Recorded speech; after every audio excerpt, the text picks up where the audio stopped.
سيأتيكم عني وإن كنت نائيا.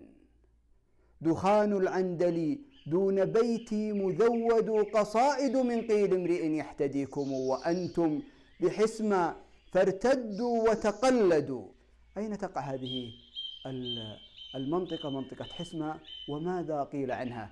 يقول عنها ابن الدريد الذي يقال عنه أنه عالم الشعراء وشاعر العلماء الذي توفي عام 321 للهجرة: إن آخر ماء نضب من ماء الطوفان، يقصد طوفان نوح، حسمى، ويقال إن الماء بقي بحسمى بعد نضوب ماء الطوفان 80 سنة، وبقيت منه بقية إلى اليوم.